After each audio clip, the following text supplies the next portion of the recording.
Yeah. Till the 12th. But I'll be not missing out. Where you going?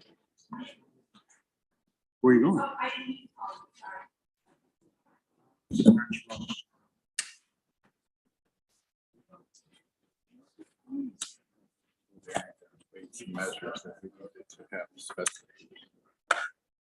Yeah. I think we're recording, and as much as I would love to talk about Italy all afternoon, let's go ahead and call this meeting of the Government Operations Committee to order. Thank you all for being here. I believe we're still waiting on one of our committee members who hopefully will show up. Are there any changes to the agenda that anyone knows about? Okay. Comments from the public? Anybody sign up? Okay.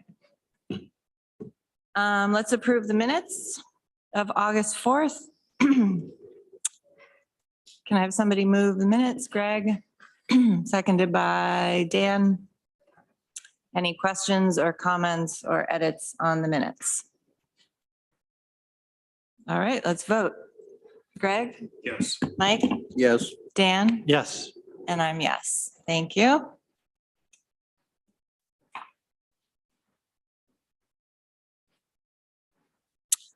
Okay, we have an advisory board appointment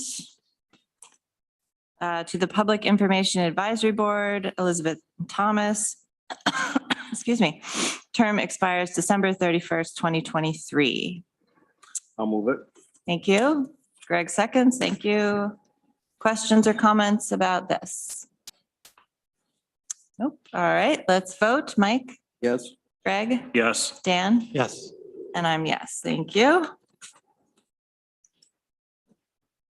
All right, we have lots of resolutions to look at today, so let's start off with assessment. And our assessment director, Jay Franklin, is there on Zoom. Thank you, Jay, for being here. No problem. So I guess let's go ahead and move the first one, and then we can talk about it. And yeah, we'll go from there. So the first resolution is establishing county equalization rates, ID 11106. Mike moves it, seconded by Dan. And Jay, why don't you talk to us?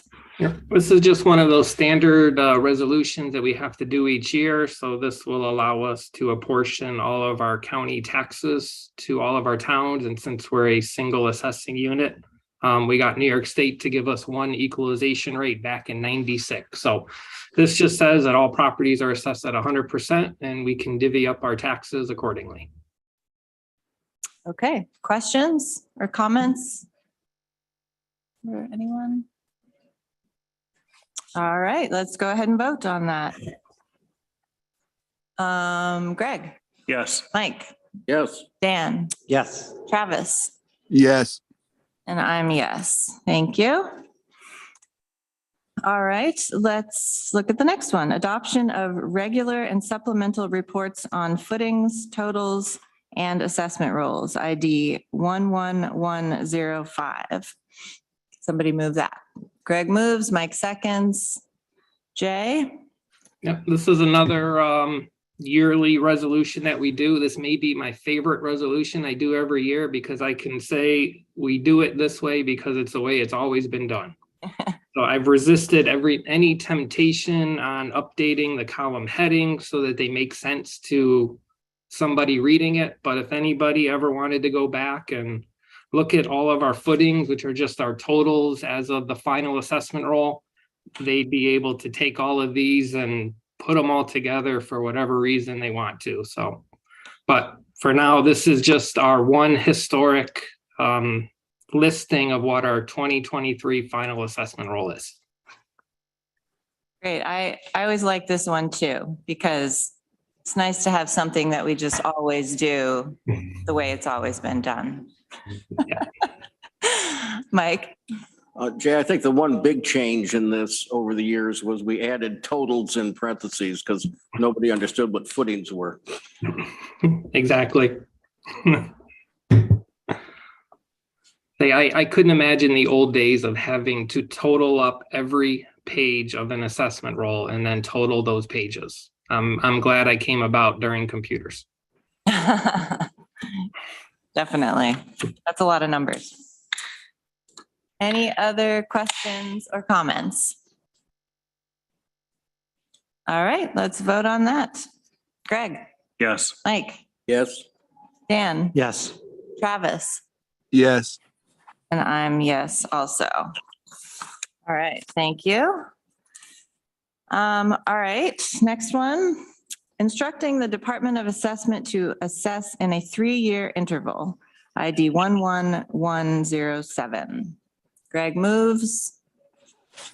Seconded by Dan. Thank you. Go ahead, Jay. All right, this one pains me to bring it to you. I struggled with this. I sat with Irene Keogh, my deputy director, trying to figure out how we can move forward at 100% for our 2023 assessment roll. So we took a look at where our market was, based upon sales that have occurred since March through July. Our 2022 assessments are about at 73% of value. So that would show about a 27% increase in our residential market from the previous year. I also took a look at multiple sales. So when a property is sold multiple times, as long as there isn't any physical changes to that property, it's a good way to measure what the real estate market is doing. So fortunately, we've had 98 of those sales since COVID that have sold since, or has sold multiple times without a physical change. And those 98 sales are showing an appreciation of 22% per year. That type of increase in the real estate market is, it's something that we've never seen here before. Even when other places in our country saw an increase in the early 2000s, we still kind of trudged along at a nice, 3 to 5% per year. We didn't see this sort of explosion. But this sort of explosion is also coming at a difficult time for us as we try to figure out what is going on in the market. I've talked about the emotional appealness of houses. It's not just, size doesn't matter anymore. It's more about, what can that house, does it appeal to you? Does it say this is where you want to live? So with that, we're struggling to try to determine what are the most important factors to valuation. One thing that we did notice is exterior spaces have been given more value than what they have in the past.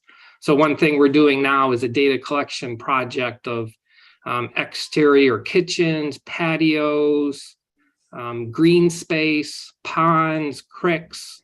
We're starting to see people want their private estates again, kind of what we saw after 9/11.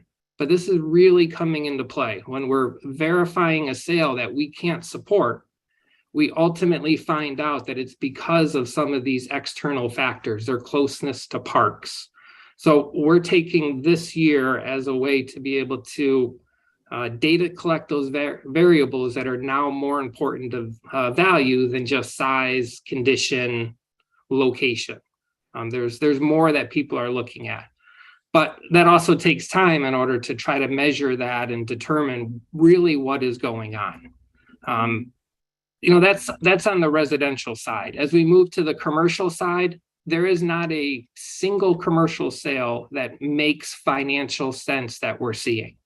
A lot of, especially in multifamily housing, we're seeing out of state companies or out of country companies that are buying up real estate at values that are not supported by the income that they can produce. But they're doing so with other measures in their mind.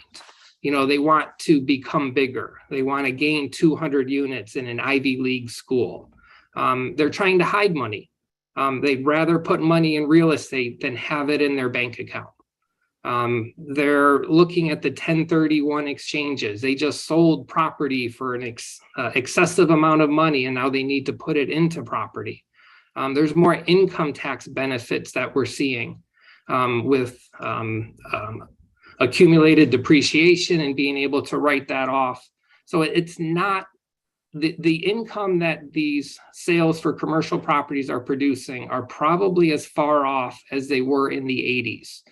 I wasn't around in the 80s, but I've talked to appraisers who have been, and they're struggling with how income on these sale prices of multifamily houses, or really any properties in some locations, just aren't supported by that income that they can produce. So with that being said, we took a look and said, all right, how can we get this done? You know, I always said I'd be at 100% until 2028, and to do something different, you know, it took something special. I don't think anybody predicted COVID or anybody predicted what happened afterwards. So with this, in order to move forward, we would need about 73 weeks of appraisal work in order to do the 18,000 residential parcels that we would have to revalue. But that's also trending 6,000 parcels. And I don't want to paint with such a wide brush of being able to increase the town of Caroline 35% based upon the sales that they have shown. That sort of trending is more designed for, you know, a 3 to 5% increase. A 35% increase is not something that is what I would want to do for trending, but it would be something that would be acceptable by the industry and something that we could do. But in addition to that, we also have to revalue vacant land. You know, we've seen an explosion in vacant land prices as people can't find their own house that's already built, so they would buy land for their own estate and be able to build their house on there. So we have too much work to do and not enough people to do so. But I don't think that's a bad thing. You know, my office isn't designed to do a 1-year revaluation every single year of the whole county. It wouldn't be fiscally prudent for us to do so, especially as we haven't needed to do so in the 23 years we've been on annual reassessment. So with this, I'm proposing that we go to a 3-year cycle. The first year will allow us to do this data collection, be able to measure the market. The second year, we can start on the revaluation of our vacant land, our farmland, and be able to have those values ready to go. We can work on some of our residential, and then for the 2025 assessment roll, we will be back at 100% level of assessment for that. This isn't something that I want, but this is the only way moving forward. You know, most assessing jurisdictions or assessing standards say that you should assess at least on a cycle. You know, ideally annual is the best, but if you can't do annual, 3 years is something that's often tossed out there. I think last legislative session, there was a bill out there to mandate cyclical reassessments in New York State. As you all aware, there is no mandate in New York State. There's some places that haven't reassessed since the Civil War. So, you know, while 1 year is the best, I think a regrouping at 3 years is the best way for us to move forward without losing equity in the assessment roll. All right, that was a mouthful. Thank you. Questions and comments? Mike. This is a sore subject for me.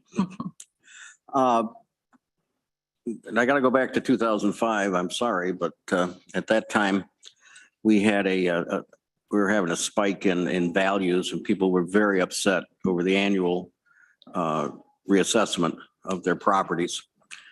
And I was one who proposed we go to a 3-year at that time.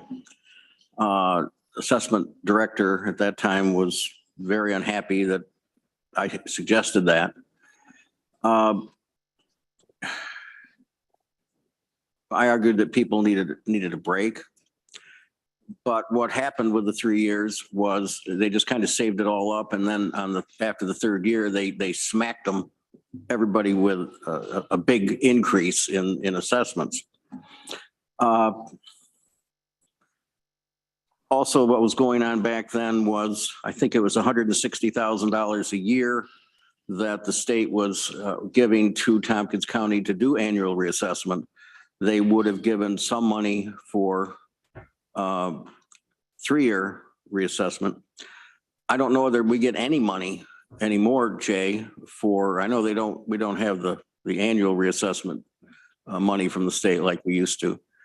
But I guess my concern is twofold. One, will it change our 100% rate for all the towns? And will people be smacked with a big increase 3 years from now? For the first question, it will affect our 100% equalization rate because all properties would be assessed at a fraction of value according to section 305. So I don't know what that is, but we're probably looking at an 80% level of assessment, give or take a couple percentage points.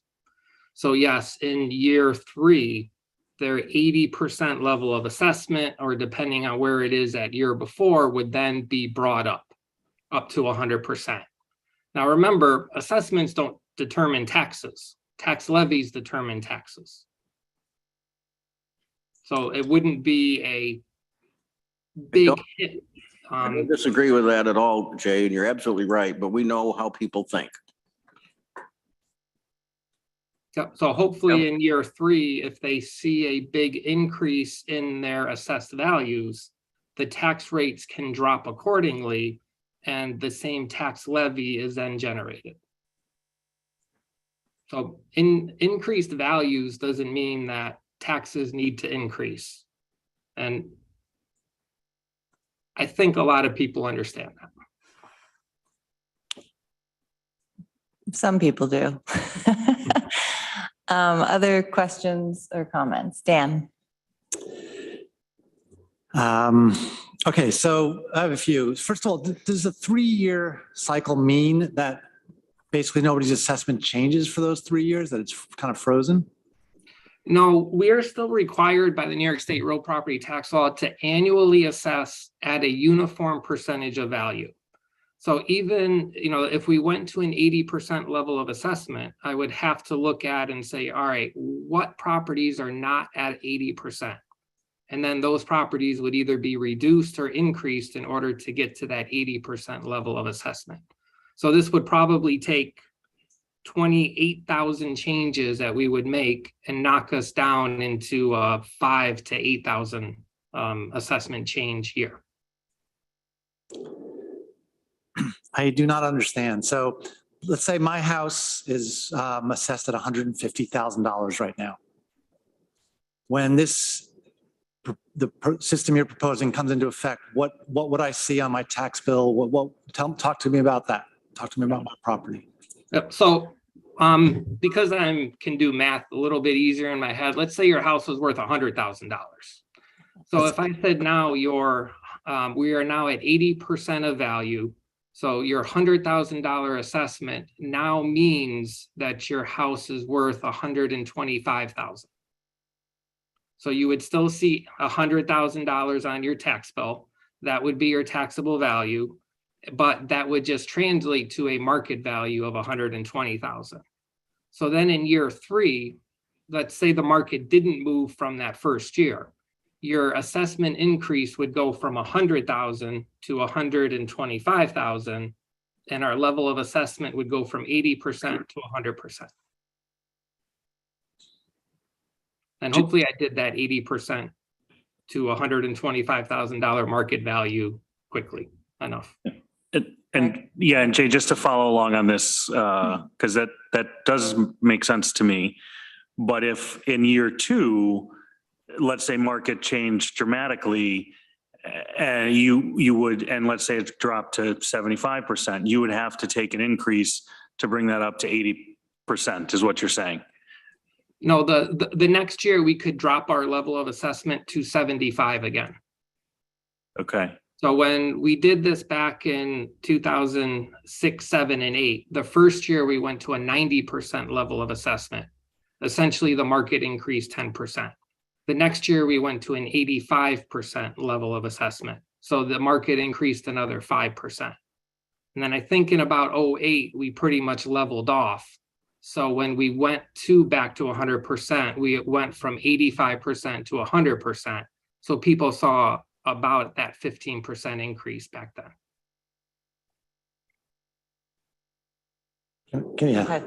So I'm sorry, I still don't understand.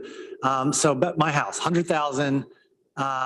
So now we're in this 3-year cycle. Do you look at my property again that year and decide what my house is worth that year or not? Not in year one.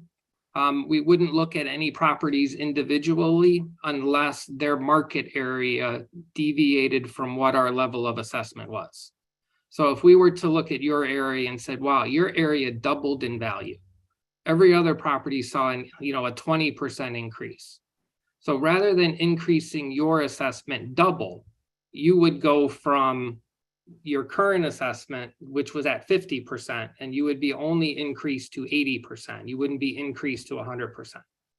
The other properties whose value didn't increase more than that 20% would then stay at that current assessment, which is reflective of 80% of their value. So that's different than what you do now. The one difference is we wouldn't be valuing everyone at 100%. We would then be valuing everyone at a fraction of value.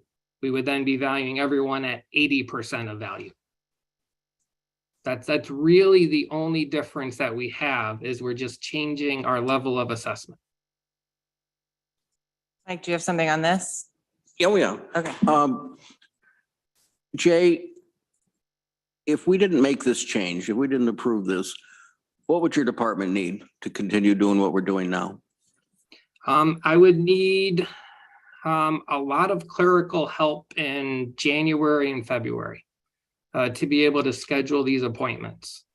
Depending upon the number of informal assessment reviews that came in, we would probably change how we did those. We would request that people submit information to us, and then we would contact them if we needed any more information. I just don't think making the dollar changes that we would have to make, we would have the capacity to handle the number of reviews that would come into our office. I got to try one more time. I'm sorry. What difference does it make to me as a homeowner if you're assessing me at 100% or 80%? No difference. The only difference is 100% is easy to understand. You can look at your assessment and say, all right, I'm at 100%. My $200,000 assessment means I could sell it for $200,000. At 80%, your $160,000 assessment means you could sell your house for $200,000. So that's really the only difference between shifting from what we're currently doing to this 3-year cycle. It'll stop the majority of property owners from seeing a 20 to 25% increase in their assessment this next year. But except if my area is all rising in values, like you said before, like I still could be reassessed. Correct. If your area was at 50%, we would have to go in and increase it. If your area didn't increase in value and you were still at 100% of value, your assessment would see a decrease in order to get to that 80% level of assessment. Okay. This is why annual reassessment is the way to go. It is so much easier to understand. The last time we did this, Irene Keogh and myself spent the majority of our time explaining why did we do this. And at that point, I've always been annual reassessment is the way to go. If with the burden of property taxes that we have here in New York State, we need to make sure that that is distributed as equitably as possible based upon the real property tax law. to trend properties, what we would have to do is painting with a big brush. And I think the most equitable way moving forward, and I can't believe I'm saying this, is to go to a 3-year cycle. Greg? Jay, could you annually assess at 80%? Or do you have to annually assess at 100%? The real property tax law says we have to annually assess at a uniform percentage of value. So It used to be 100% prior to 1983, but every assessing jurisdiction would just not comply with that. So finally, the state legislature called it a uniform percentage of value. And that was the way a lot of the downstate municipalities could comply with the law. And you set that percentage, or the legislature sets that percentage? That's kind of where it gets murky here. I set the level of assessment. That is one of my responsibilities, but it's up to the legislature to say how frequently I can reassess. They're almost competing directives. Sure. Because if you said, I'm going, I can only assess every 3 years, but if I say I'm going to assess at 100% level of assessment, I don't know who wins. Hopefully we'll never get to that stage, but you have certain rights in directing that cycle, but I'm still the one who determines that level of assessment. And where do we fall in terms of our peer counties, in terms of our level assessment? Are there others out there that are, is everybody in a county like ours? I know there's no other county like ours, but Sure. is everybody at 100%, or are people at 75 or 80? Does it? Yeah, the vast majority of places are at a fraction of value, especially when New York State did away with the annual reassessment aid that Mike Klein mentioned. We used to get $5 a parcel per year for that. So about $150,000, give or take a little bit, paid for 2 positions in my office, but we don't get that anymore. The state only offers up to $5 for a cyclical cycle. So we could apply for up to $5. I'd have to look to see when New York City's doing their latest update. I believe New York City is on a 3-year cycle. The last time I checked with them, you would only get $2.70 per parcel back, because the state only put 750,000, I think, into this bucket. So that's another tough part. If we were to do all of the work now for an annual cycle, maybe in 2026, we would receive somewhere between $5 and $2 a parcel. So $60,000 to $150,000. It's kind of hard to plan when you don't know how much you're going to get or when you're going to get it. So you're saying us at 100% is kind of an exception to the majority rule in New York State? Yes, we're the only assessing unit to receive the Excellence in Assessing Award from 1999 through our 2022 assessment roll. And that's because of staying at 100%. Got it. So I guess what's the benefits to staying at 100, and why not go to 80% on an annual basis? The main benefit is that it's easy to understand. The public can look at their assessment and say, yes, I know what it is. They don't need to go out and search for what that level of assessment is. It doesn't make a difference. If I were to assess everyone at 50%, cut everyone's assessment in half, I could lead the Ithaca parade. Everyone would love me. And then once we got to setting tax rates would simply double and the tax levy would remain the same. So the assessment doesn't determine the size of the pizza. We just cut it up so that everybody gets their fair share. The pizza being the tax levy, how much money you want to generate. Sounds good. Mike? Yeah, I think where I am on this, you reversed Jeff, or Jay rather, and so have I. But I think we ought to continue what we're doing. I think if you need more clerical help for a couple of months or a quarter or something like that, we ought to get it for you. And that's where I am, and I don't think I'm going to support this. All right. Other questions or comments? Greg? Yeah, I think it's easy to say, Mike, but without knowing what that cost is and how that would then impact our budget and all of these other things, I mean, that's a big variable to just, I mean, I think, Jay, one of the things as the legislature in the past, I mean, we've trusted your guidance and direction, and this is what you've asked for and called for. I don't see any reason why we shouldn't support this, because we know it's a tight labor market, trying to find the right clerical help. Are we going to go to a temp, situation for 2 months of support? Or are we going to be carrying 2 additional, people for 10 months when we really have the bulk of the work in 2? I don't know if it's worth it. And I think if you think that this is the best approach, it doesn't hurt to try it. My only challenge with the resolution, but I would look past it, is in the last line. I would like to say, it just says the county legislature shall revisit this resolution in 2025, and strike the remaining language after that. But that's not a formal amendment, but that's just my thoughts. But I don't see any reason I think we have a nice,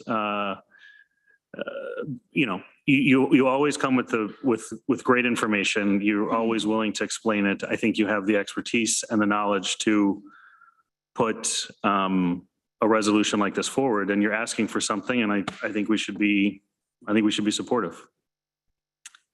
All right, thanks, Greg. I think I would tend to agree with that. I think, you've made a very strong case, Jay, that this is, and it's clearly very thoroughly thought out, even though it's not necessarily what you want to do. I'm still trying to figure out how you're going to do 73 weeks worth of work in a year, but that's for you to figure out. Any other comments or questions, or are we ready to vote? Can I add one? Sure. This is not something that I want to do. I never envisioned myself coming before you and moving off of annual reassessment. There's many other factors involved in this, the craziness of the real estate market. We could go out and revalue this. Is it any better than what would be if we just changed our level of assessment? I don't think so. I think it would just cause more confusion, more headaches, in order for us to be able to regroup, take a look at where this real estate market is. If anybody says they know exactly what's going on in the real estate market, they're lying to you. I read every deed that comes through. I'm just shocked at some of the sale prices we're seeing here and trying to justify those sales. I always get a sale. I'm saying, I can't support this sale. I'm going to call it a bad sale. 2 weeks later, we get enough sales to then go back in and support that sale. And then we have to go back and make that first one a good sale. I've never seen a real estate market like this. Realtors and appraisers who have been around a lot longer than I've been alive have never seen a real estate market like this as well. I think it's time to just hit pause, collect the data, make sure we're doing it right. And, I'd rather do nothing than do harm. And I think that's the approach to take. And I can't believe I'm saying it, but. Yeah. Well, taking a pause and collecting more information is not necessarily a bad thing. So, Mike? One more comment. I don't think that if we decide to do this for 3 years, we can't change it for 3 years. Is that right? No, if the market were to drop and we were able to then only have to reappraise our normal, 10 to 15,000, I'd come back to you next year and say, hey, I think we can get to 100%. So it wouldn't be something that we would have to do, but it would take the market changing dramatically. And with one interest rate hike, we could see this market change. I keep waiting for it to level off or to drop, but we're just not there yet. Our supply of houses just isn't there. the demand is still high and there's still a lot of money around here. All right, Greg. Sorry, I know we have a long agenda, so Jay, just a question, you made an interesting comment. Have you seen the number of cash sales? Is that shifting, right? I mean, are you really seeing the interest rates having a big impact on our current market, or have you just seen more and more cash sales in the last couple months or last year? Yeah, I haven't looked at that, Greg, to be honest with you, on how it's being sold. I have talked to a couple of our lenders around here. Deals are still being done. Some are using the ARM, the adjustable rate mortgages, more than I would like to see. Those just scare me. I'm more conservative in my fiscal approach, but we're just not seeing a downturn yet. But there's still enough money, a couple $100 more a month. They're more than willing to make it so they don't lose out on that house. All right, let's go ahead and vote on this. Dan, Yes. Greg, Yes. Mike, No. Travis, Yes. and I'm yes. So thank you. That passes. Thanks for the good conversation and trying to explain percentages to us. Okay, last one for you, Jay. Setting the income limits for person with disabilities and limited incomes and persons 65 years of age or older with limited incomes, real property tax exemptions. ID 11108. Moved by Mike, seconded by Greg. I think maybe there's supposed to be an S in that title. Setting the income limits for persons. Yes. Okay. Go ahead, Jay. All right, so this year, the state legislature passed some bills which would allow you all or any local municipality in order to change their income limits for the senior and the low income disability real property tax exemptions. So last time they did this, I think, was in 2007. The last time we increased our limits was in 18. So this provides a break from someone's assessment if they make, and you see the income scales that I have on what our current scale is. It's on packet page 19. So if our current scale is if your income is under $29,000, you get a 50% break on your taxable value. So if your assessment's $200,000, you get $100,000 off. So your taxable value is $100,000.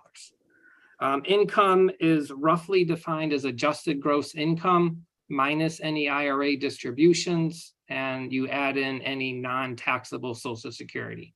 And then there's a couple other caveats in there as well, but that's typically the majority of someone's income is that definition. And then you see for about every $1,000 that your income increases, you lose about 5% on that exemption scale. So for this year, for discussion purposes, I put in a proposed scale at 33,000. And it's not me proposing this, my thing. I'm not here to advocate for or against. I just put a number in there. So I took a look at what the impact would be if you increase the scale to 33,000. Based upon that, an additional about 338 seniors and low-income disability individuals would see an increase, reducing the tax base by about $22 million. What that means is our tax rate would have rose about a penny and a half, and the average house would have saw about a $3.51 tax bill increase if we had done this on the 2022 assessment roll. But I also took a look at what would happen, packet page 20, if we went to the state maximum that the state allowed. I don't have income information up to this amount anymore. When New York State took over the Enhanced STAR program, I don't get to see a lot of my seniors anymore each year when they supply their income. So I talked to Lisa and Karen at the Office for the Aging. They gave me a census income information for number of senior households within the county. Based upon that, I tried to estimate, all right, if your income is under, $5,000, you're probably not owning a house. So I didn't include any of those seniors in this calculation. And as income went up, I took a guess and said their house is probably worth more. So as a rough estimate, based upon this and the information I got from COFA, if we were to increase to the state maximum, and about 1,200 new seniors would be eligible, we'd see a tax base reducing by 153 million, our tax bill rising by 11 cents, or about a $25 increase on the median tax bill. Now, with this, if we were to go to the M at 33,000, my office could probably do most of the work. In our typical year, we would have had a project assistant already hireable. But for this, I'd probably need more clerical help to deal with the extra 338 new exemptions. New applications are always more time consuming because we have to get their income. They don't know what we need. We have to track down their trust agreement. We have to track down their date of birth. It's just a lot more paperwork than our renewal applications are. But if we were to go to the state maximum, I have 1,200 new applicants. That's an extra 300 hours worth of work. So, we would need a couple more project assistants to try to take that on. All right, thank you. Questions, comments on this one? What do folks think? Nobody wants to say anything. Mike. Whatever I say, everybody will vote against anyway. So I think we ought to go with 35,000. 35? Okay. Do you want to say more about why, or? Well, I just think that that's a reasonable place to start. It's a little higher than this M that was used. I don't think we should go to the state, anywhere near the state maximum at this point. It can always be raised. And the cost, we just went through a discussion about the cost of clerical for Jay. He apparently needs more no matter what happens here. So, maybe we had some more people they could do the annual evaluation too. But anyway, that's already been voted on. So that's my thought on it anyway. Okay, thanks. That seems reasonable to me. I could agree with that. I also don't feel like we should go up to 50,000. That seems like a huge change. But yeah, 35 is reasonable to me. Dan's nodding. 35. Dan's nodding. Greg? Yeah, I mean, I agree with many of the comments, and I'm glad to see this go up. I was one that I think maybe asked to see what this would look like when sort of Jay gave a preview at the last legislature meeting. Again, I would like to see this go higher than 35. But again, it's progress and it's incremental. So, if we went to like 40, that would be great. But I'm happy to go along with the consensus of the group. But I do think that there's real impact to folks that this is meaningful. So I don't think we should take this lightly. So I know that it would pass the cost on to others in the community, but yeah, I think this is a worthwhile conversation. So that's where I'll leave it. But I would like to see that go higher if possible. Jay, is this something we can look at each year, or how often can we come back to this? Yep, no, you can look at this each year. I would just need a new income scale passed by March 1 of each year in order to be applicable for that year. So, whatever number you can come that you choose, what I'll do is say this was that impact of your decision. based upon when I get all of the new applicants in, I can find out how many new people, because I'm trying to estimate how many new people we would have, what their impact is, what their house is. So it would be good to get more income information on more people, and then I can be able to provide that. So you could always go up. You probably can't go down. You can, but I don't think that would be something that you would ever want to take away exemptions from seniors or people with disabilities on that. So yeah, no, you could do this each year, and I'm sure the other taxing jurisdictions are all going to have different scales, but they all typically ask me, hey, what did the county do on this? So I normally wait to figure out what you all do, and then I notify them of here's new legislation. This is what the county did.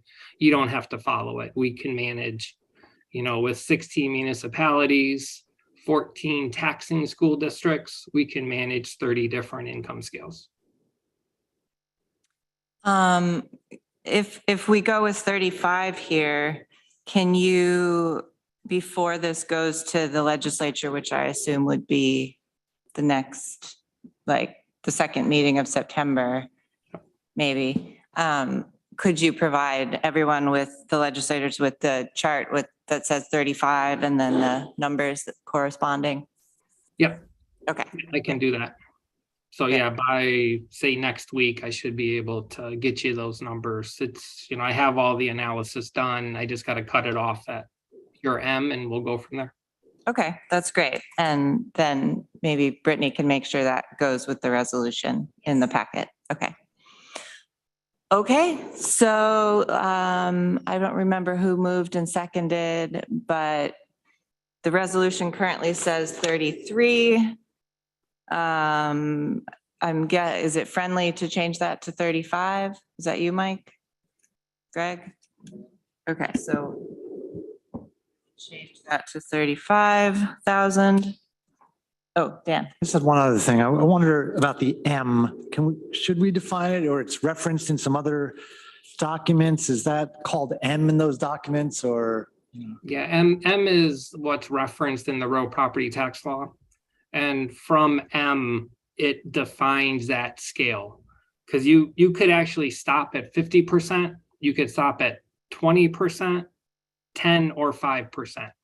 So I don't know why the state gives us so many different options on that, but once we define M in the real property tax law, our income scale is then defined by that law. And I mean, M is maximum, correct? Yeah, you could say maximum for a 50% exemption. I mean, is it worthwhile to put the word maximum in the resolution somewhere so that the people can understand what it is? Or I just want to make sure I'm understanding it right, I guess. You're talking about like a definition of what that is in the resolution. Yeah, yes, that is what I mean. Because otherwise, without the memo, someone may not know what M is. Yeah, I mean, I'm not even sure it's defined in the memo. Yeah, you could say that M, which is the maximum income for a 50% exemption as used in the county code sections. I mean, would the movers and seconders find that acceptable?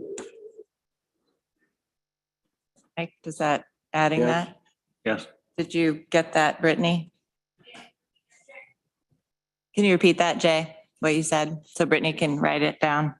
Expect me to remember that? Can we Yes. go to the tape, Rob? No, so that M, which is the maximum income for a 50% exemption. And that would be in that last line of the resolution. That right on line 10. Thank you, I appreciate that. I think it's helpful to explain it. Yeah.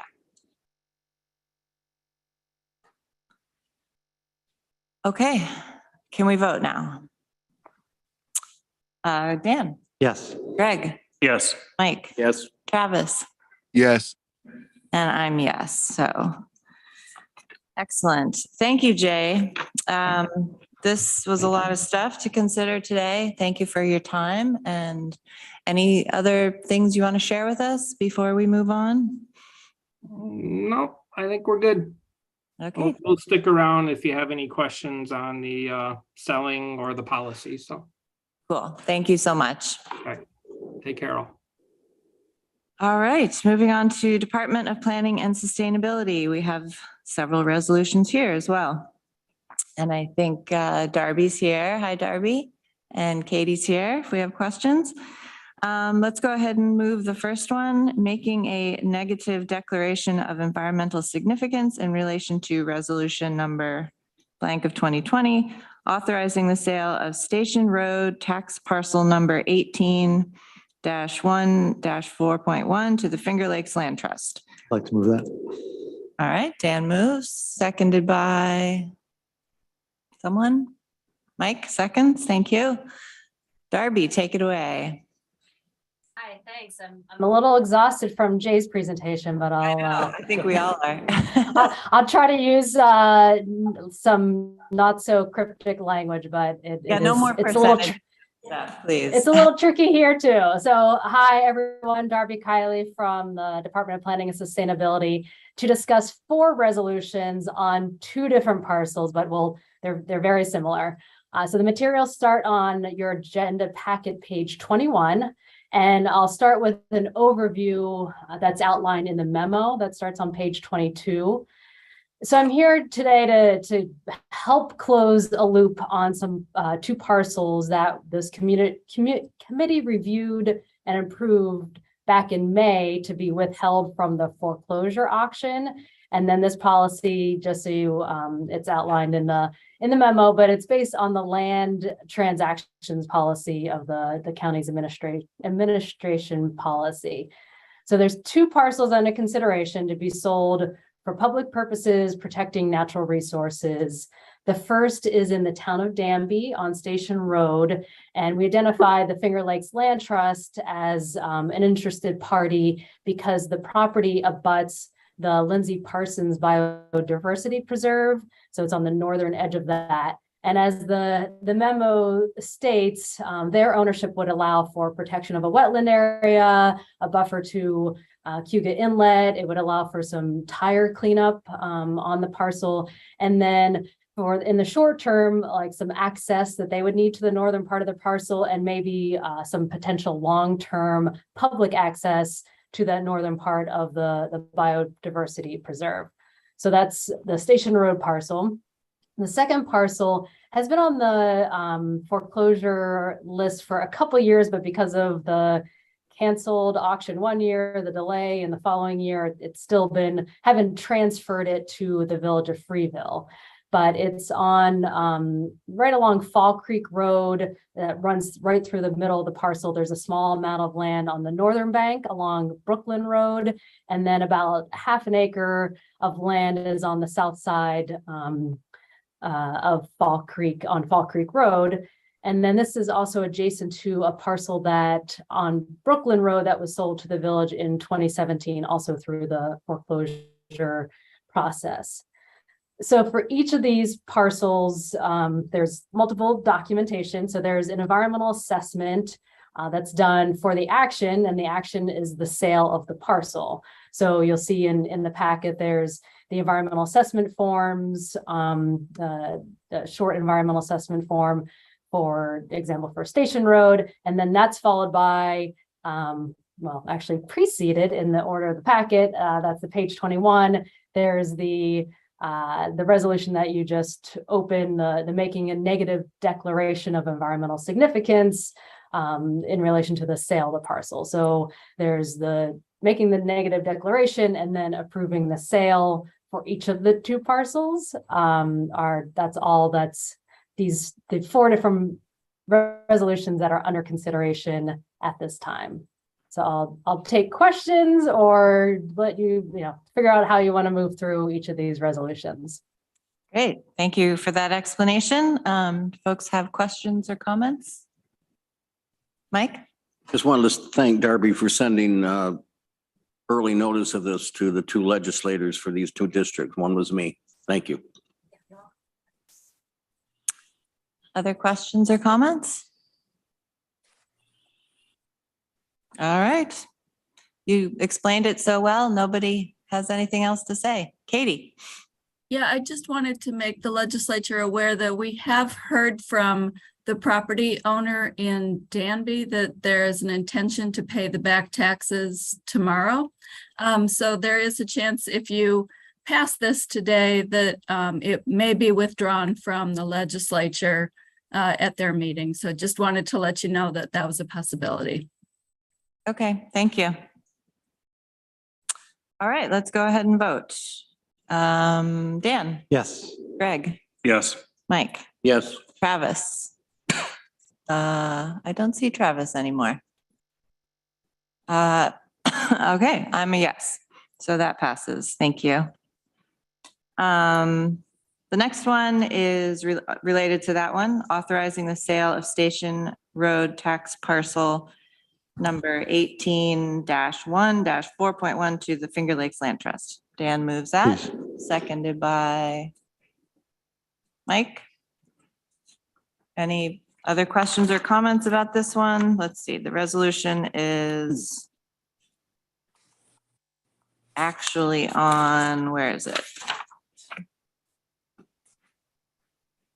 Sorry. 32. 32. Back to page 32. And Amanda, if I could just clarify that what I said about the property owner was for the Station Road property, not the free Okay. property. Okay. I'm sorry about that. That's good, thank you. Okay, so so this is the Station Road parcel in Danby.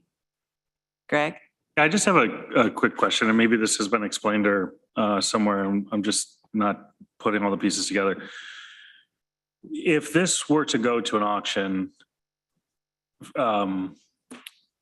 obviously the price would likely be different than what we're selling it to Finger Lakes Land Trust for, right?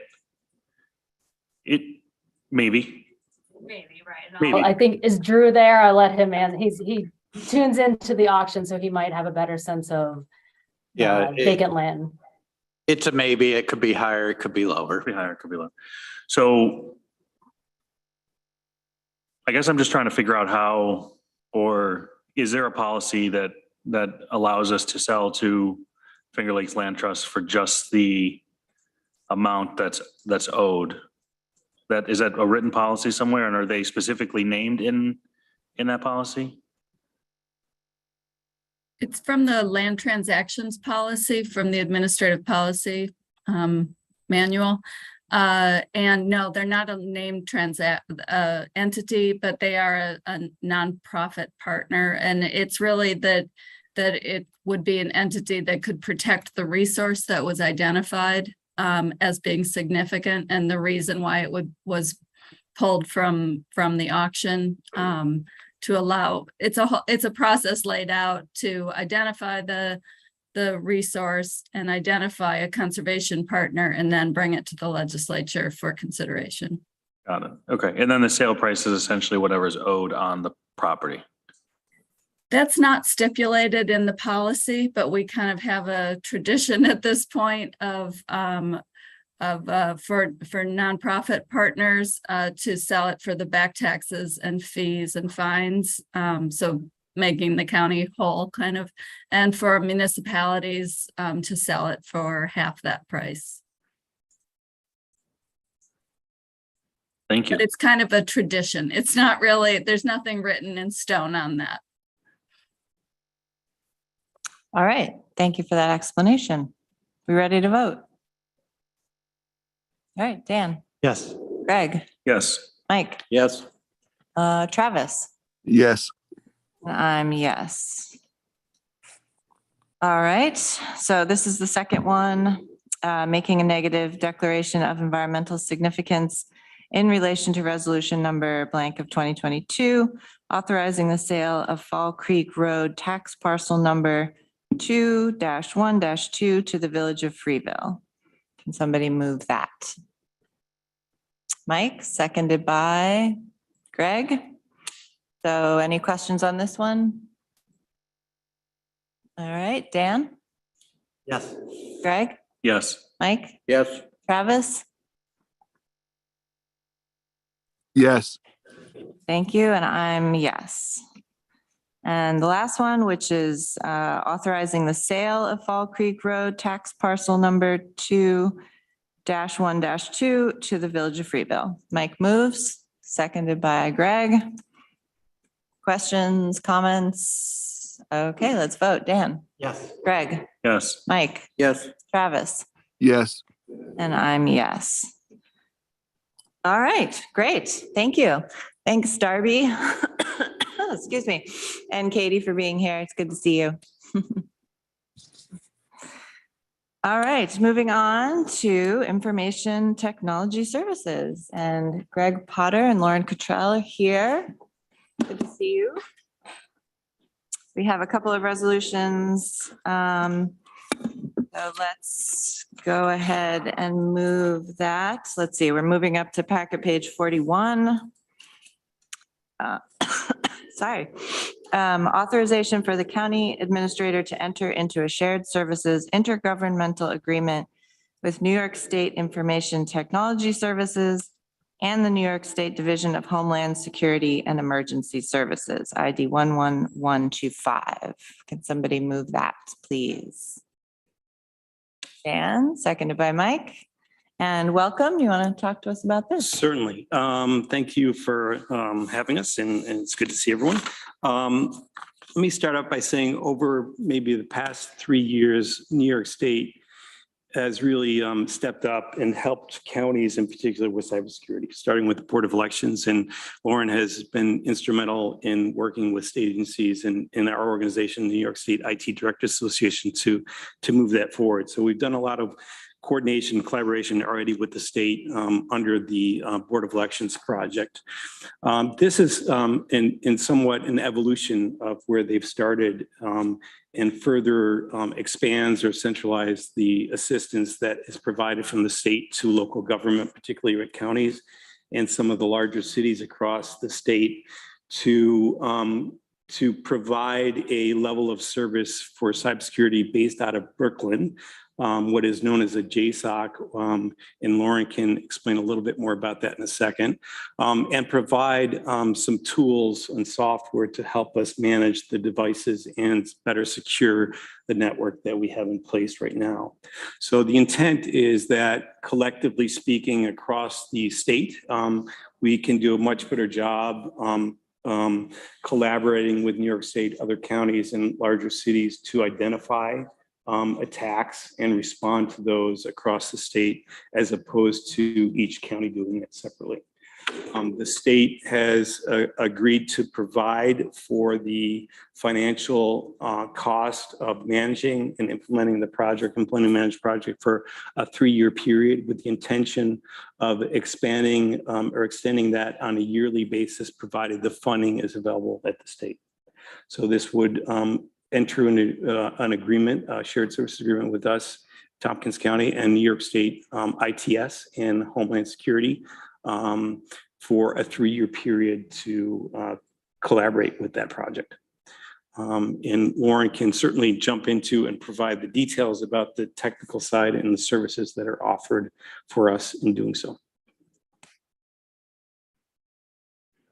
Thank you, everybody. So yeah, this is an exciting opportunity. The state has actually been really helping us in this arena over the last few years, and this is just an addition to that, the JSOC in Brooklyn. The idea behind that is that these tools that they're going to provide, endpoint detection and response, is kind of above and beyond anything that we have now. We have endpoint protection, but not necessarily response. That's us and our staff. So what the state's going to provide is a 24/7 security operations center that if something happens in the middle of the night or anytime, they'll alert us, they'll shut down, they can shut down remotely certain things. They'll call us, we'll work together, they'll help remediate. The vendor that CrowdStrike is the actual application or software that we'll be using in the future. It is probably the industry leader in this realm, and is also the contract that the state has worked out with CrowdStrike. Actually, CrowdStrike's going to have someone that's kind of watching in behalf of New York State kind of the underweb and, you know, the bad actors out there when it comes to any attacks on New York State entities, municipalities. And so with all of us sending our data to JSOC, they can see trends. You know, if they see something going on in other counties, or all of a sudden multiple counties at the same time, they can act, they can push things down through the CrowdStrike application to all of our endpoints. It's really a great opportunity. So happy to get into the weeds if anybody wants to with any other details, but it's kind of the overall architecture. Great, thank you both. So you said this is for 3 years. What happens after 3 years? It will automatically renew unless the funding is pulled from the state. Is it possible that the state will say, we don't have any money, yeah, Yes, okay. of course. The trend with the Board of Election initiatives is that we're on year 4 with a similar kind of project, and they pushed out funding for another 2 years. Our hope is that this is the beginning of more opportunities. So right now we have things called SIM, which is a security event information monitoring and tool that sends logs. And I think the idea is that they'll continue to take on more tools for us and manage them. So the hope is that the funding will continue and get larger. And behind all this is the actual agreement, which I did not include with your packages, but we've got that available. So I read through it, and it's pretty common language, and that's what the county administrator would authorize to execute. Okay. Other questions, comments? JSOC sounds a little bit like Hal. Yes. You know Hal? You all know Hal. I know right? Hal, yes. I hope it's not. like It Hal. is not. There's Okay. actually manned people behind the JSOC, which Okay. stands for Joint Security Operations Center. All right, good. Yep. All right, we ready to vote? You don't have to put the Hal thing in the minutes. Dan, Yes. Greg, Yes. Mike, Yes. Travis, Yes. and I'm yes. Thank you. Sounds very interesting. So I'm sure you'll come back and give us a report and tell us how it goes. Okay, another resolution, appropriation from contingent fund, human resources and payroll project. Right, and we don't have that in front of us. Exactly. So we're going to delay that resolution specifically, but I would like take the opportunity to just talk about it, and Drew is here as well to support it. So the intent is that we'll bring back the resolution at the next meeting. We're hoping to have it for you today, but some of the details on the funding and the expenses aren't quite there yet regarding this request. So in effect, what's going on is that the HR payroll project has become a little bit more complicated than expected, and it's cost more money this year than expected or budgeted for. One of those aspects is the need to retain Angie White, who used to work for ITS, who subsequently retired, but is still working primarily full-time remotely to assist specifically with HR payroll and the continuation of the configuration and the fine-tuning of the system. So she's still working, but not necessarily funded in the county budget. So part of that is about $100,000 to support the salary and fringes for that existing ongoing position. In the OTR, under ITS for 23, you're going to notice an OTR for a halftime position to continue with that for her. And also an OTR from the finance department to fund a new position that just is dedicated to the administrative position of the HR payroll system. So I only mention that because as part of this discussion, the strategy would be that we're going to need some more resources internally to support the ongoing HR software system. So there's part of that. The other part of the equation for the needed for contingency is based on the expansion of the number of licenses that we're using in the system related to the Board of Election changes for the IRS ruling that requires us to process about 200 more people through our payroll system.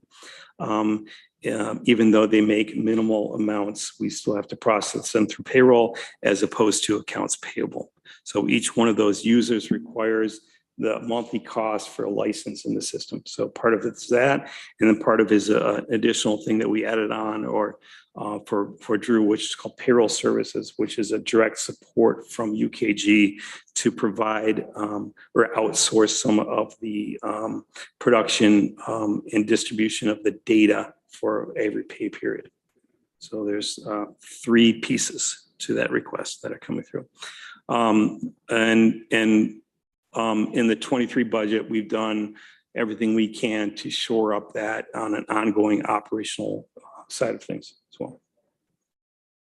So Drew, I don't know if I explained that well enough. If you have any, I think you explained that very well. To give the committee members an idea, we're running roughly around 750 or so timesheets every pay period. So that 200 increase for Board of Elections was a significant jump for us. So we priced everything originally at 800 employees, up to 800 employees. So this really jumped our costs about 20%. Nice segue into another resolution that we hope to bring forth at the next meeting, which is urging the IRS to change the tax regulations around election workers, because this is not unique to Tompkins County. It's happening across New York State. NISAC was made aware of it, and they are bringing it forth to NACO, National Association of Counties, to change the tax code. So they've urged us to pass a resolution at the local level to start moving that forward. Great, thanks. Greg? Just to clarify, was this due to the increase or just the fact that election workers need to be paid through a payroll system and not through accounts receivable? So because of the changes in election law with early voting and many other calls for poll workers, they are earning greater than right now there's a $600 threshold. And they're earning more than that. So if they're earning more than that, then that triggers what you're talking about, the need to bring them onto payroll and have them be considered employees rather than paying them through accounts payable. So if that threshold could be raised, or the resolution will outline some recommendations for changing the regulations to enable us to not to have to pay these additional costs of. So considering not those every employees. election worker is getting run through payroll. I'd say close to 200 are. We have about 30 that are not. Whereas 2 years ago, I think we had 6 that were run through payroll and 200 that were not run through payroll. Big change. No, it's about, no. I want to be clear, because there's no way, unless they're working multiple events, that, I don't know how a $2 an hour change, if they're working 60 hours, something doesn't add up here.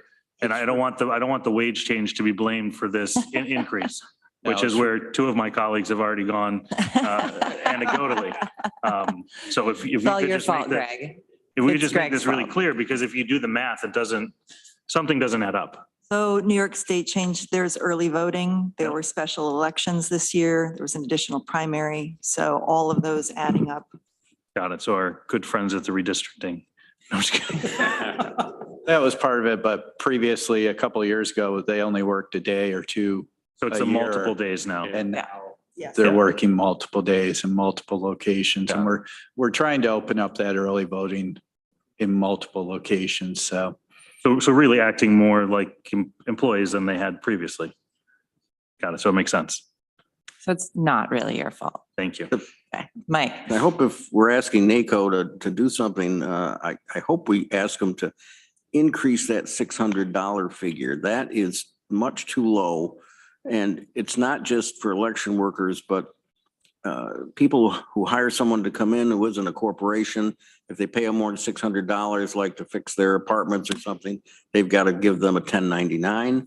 I mean, it ought to go up to at least 1,000 or more. All right. Any other questions? We're delaying this, I guess, next month. We'll Next see. month. And unfortunately, I won't be here. I'll be on vacation. Oh, good. But Lauren will be representing ITS and Drew will be here and hopefully Ruby as well, because it's really crosses 3 departments, HR, finance and ITS. All right. Thank you. Is there anything else you guys would like to report to us while you're here? I'm hoping you're going to talk about redistricting in the next step, so I'll stick around for that. Okay. Yeah. Okay. Amanda, Yes. that resolution should be withdrawn. So Oh. we need, Okay. Okay, we didn't move it. Did we move it? No, because we don't have anything to move. Okay, but we have to just take it off the agenda. I was just letting you know that that's the, Okay, that's the process. So do I have to make, somebody has to make a motion to withdraw it? No, we just take it off. yes. We're just taking it off. It's off. Okay, thank you. Thank you. All right, moving on to administration. Okay, we have update to administrative policy manual. Haven't had a good one in a while. This is policy 03-23, use of public funds for employee reward and recognition. Somebody want to move that? Mike, seconded by Greg. Lisa. So this policy is a new policy. It was created to provide some standardization and guidance and actually outline the limitations that we as a county are under for rewarding and recognizing our employees utilizing public funds. So essentially outlining based on what's been available per the state constitution and the Office of the State Comptroller and various court cases which have essentially fined counties for using public funds for things outside of the realm of what's outlined here. So we just wanted to make that a part of our policy manual to provide clarity to department heads in terms of reward and recognition. Okay. Questions or comments? Dan, and then Mike. I think the policy is good. I just had one question reading through it. I'm wondering, do we need something in there about non-public funds, or is it just by leaving it out, we're just allowing it? I think that's what's implied by leaving it out. Well, there's the part, a personal exchange of gifts, number E. That's not what you mean. Yeah, I was thinking, I don't know if the Park Foundation wanted to reward us for doing some good work and gave money for employee, I don't know, I mean, I'm obviously making this up, but I just want to see if that was covered or if we think that through at all, or maybe it's just best to ignore it. I think those we would have to consider on a case-by-case basis. So for instance, if a foundation wanted to, that would come through accepting a grant for a specific purpose. The legislature would have to approve that and approve the purpose for which the grant was for. If it were for employee bonuses, for instance, there are some regulations around that versus if the Park Foundation wanted to throw us a party. So, we would have to consider those on a case-by-case basis. I hope they're listening. Yeah, I hope so. Party too. sounds good. Love a party. Somebody was talking about pizza earlier. Okay, Mike, you had a. Probably doesn't go in this policy, but where do we deal with retention bonuses, let's say, or we've talked a few times about this in the last year or so, and signing bonuses? Where do we have a policy about them, or how do we decide to do those kinds of things? Essentially, those are covered through collective bargaining agreements and in terms of longevity bonuses, I think they would be subjects of collective bargaining. At the same time, there's something right now, there are New York State in the budget for this year is called for bonuses for healthcare workers. And we are right now working through the logistics of how those are going to apply to which titles in the county, for instance. But, and again, running up against what's in our current collective bargaining agreement. So I think all of those things have to be taken into consideration. I don't know if I answered your question, but. Sort of did, but we have some employees that aren't members of one of the units. How do we deal with them? Management and confidential. They follow the white collar unit in terms of longevity bonuses, longevity pay. Understand that about longevity, but I'm just thinking about with the shortage of labor out there, and we're trying to attract people to come to work for us. Other places have been using hiring bonuses, for example. I don't know whether we've talked about that or not, but if we do, how do we decide that? Is it a case-by-case basis? I think it's probably another discussion and something that we could look into a little bit more in terms of titles and bargaining units. Thank you. I didn't want to get us too far off track, but I had that thought in mind. Okay, other questions or comments on the policy? Let's go ahead and vote. Dan? Yes. Greg? Yes. Mike? Yes. Travis? Yes. And I'm yes. Thank you. That was a good one. Look forward to more policies soon. Next resolution is transfer of employee safety and health coordinator position from the health department to county administration. ID 11046. Greg moves that, seconded by Dan. Thank you. Lisa? I believe this one has maybe already been through budget and capital. I'm not sure. I think so. But the backstory on it, there's a vacancy in this title right now. It's been seated at the health department for many years with the purpose of being able to draw down state funds for reimbursement for this position. And that has not been the case for a number of years with no state reimbursement on the horizon for this position. Frank, the public health director, approached county administration and HR requesting that the position be moved, that it would be better situated in county administration, being that it plays a central role across all departments. And at times there's confidential information that comes into play with the role. And at the same time, being that we are in county administration taking a greater role toward building safety and security and employee safety and security, I think that the timing is good to bring this position to county administration and have it be more centralized. And this is a revenue neutral move at this point.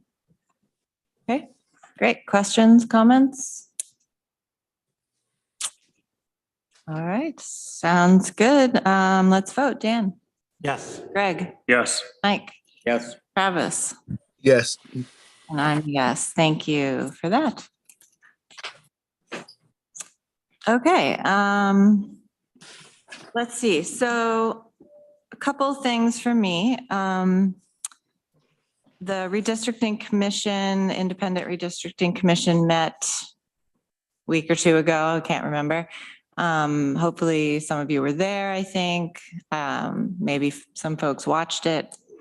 And ultimately, the commission decided to send their original map and plan back to the legislature. They considered several other possibilities. The legislators who were there spoke about their thoughts and opinions, but ultimately the commission stuck with what they originally sent us. So that means that the legislature needs to get that back on our agenda. There was a public hearing at the last legislature meeting, which I missed, so I don't know if anyone spoke, but so we have the public hearing, Mike's shaking his head.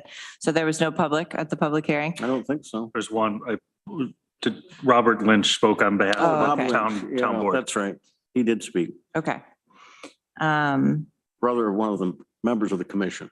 Right.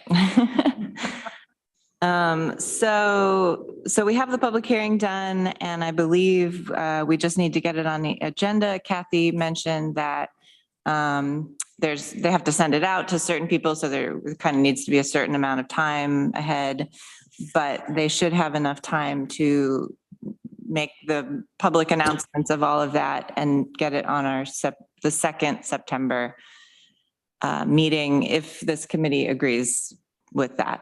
Mike. Yeah, thanks for bringing this up. I attended that meeting. I was really appreciative of the fact that I think they took our suggestion to take another look at whether there should be an odd number of legislators and the number of districts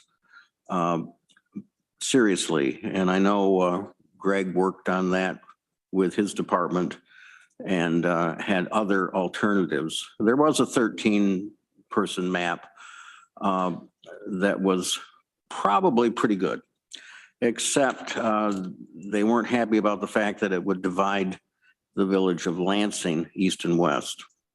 And they spoke about that. They've done what I asked them to when I drafted the resolution. That was to take another serious look at it. I can't say I'm thrilled with the result, but I think the process has gone forward the way it ought to. And I do agree that we need to move this forward. Great, thanks, Mike. Any other questions or thoughts about the redistricting? Are folks all right with it coming to the 2nd September legislature meeting? Okay. Brittany, it's all you. Great, thanks. I would recommend to folks watching that redistricting meeting. It was interesting looking at the maps and hearing their discussion about what, the possibilities were. So, and thank you, Greg, for all your work on that. It's a huge project.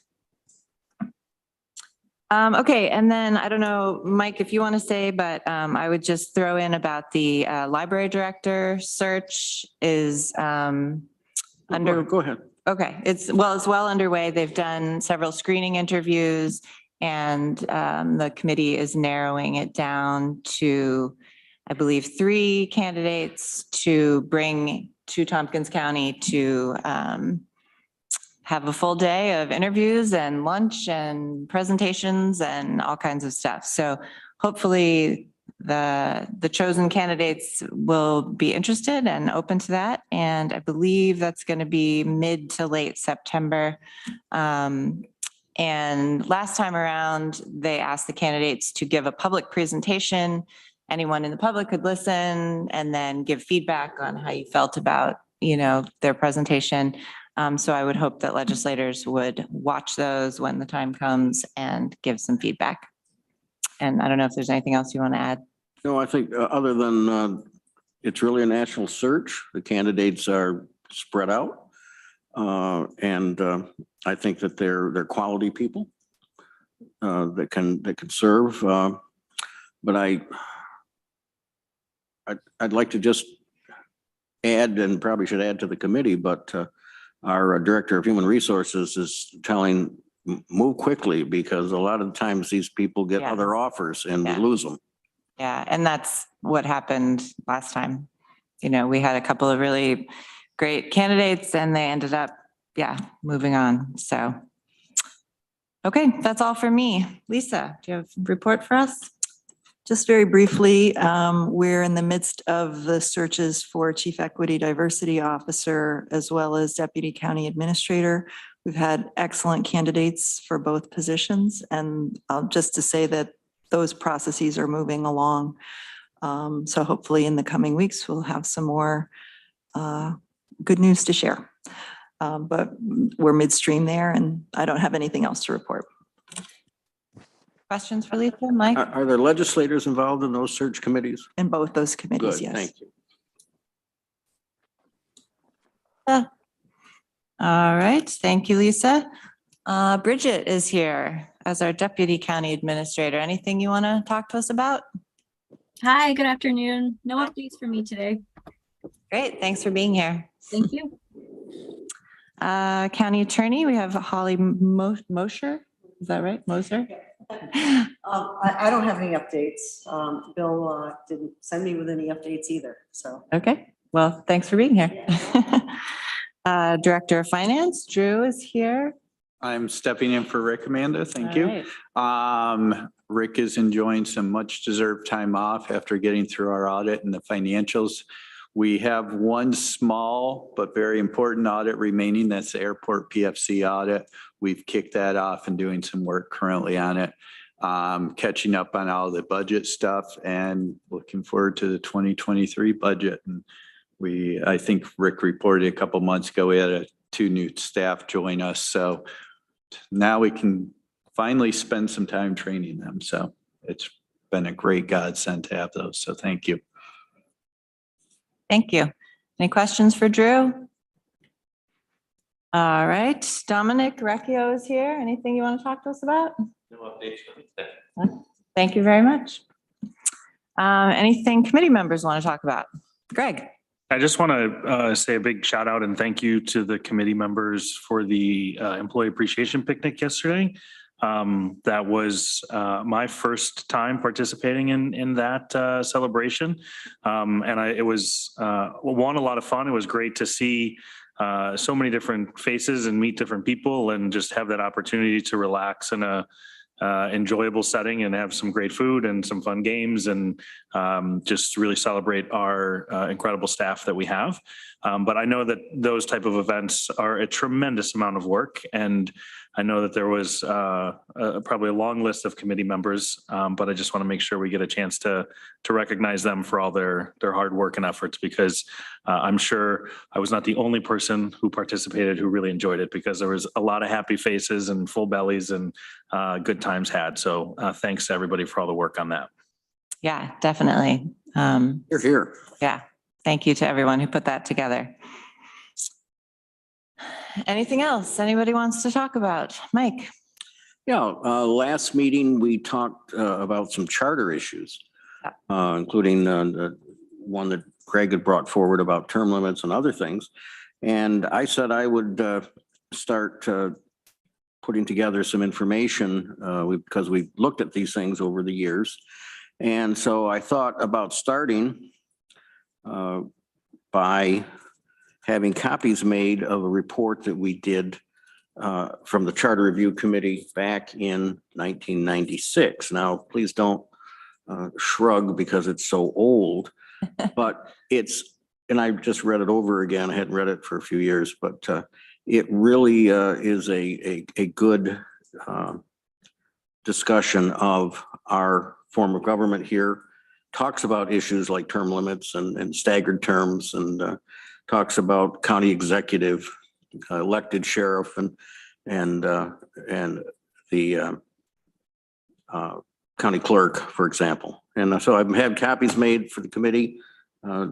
Kathy just did that, and I will give them to you. Travis, I'll put one in your box, so you'll have that. Travis, yeah, Travis is still there. So take some time to look it over. It's readable. It was edited by Dooley Kiefer. Awesome. Written by yours truly, but I think you'll find it useful. Yeah, great. I look forward to reading that. How soon again do we do our next charter review? It's coming up in the next couple of years, right? 2027? 2027. Okay, so we have a couple years. That's 10 years according to the chart. It doesn't mean you can't have one sooner, but we're required to have one every 10 years. Okay. All right, great. Anything else anyone wants to talk about? Thank you all very much for being here. We are adjourned. Thank you.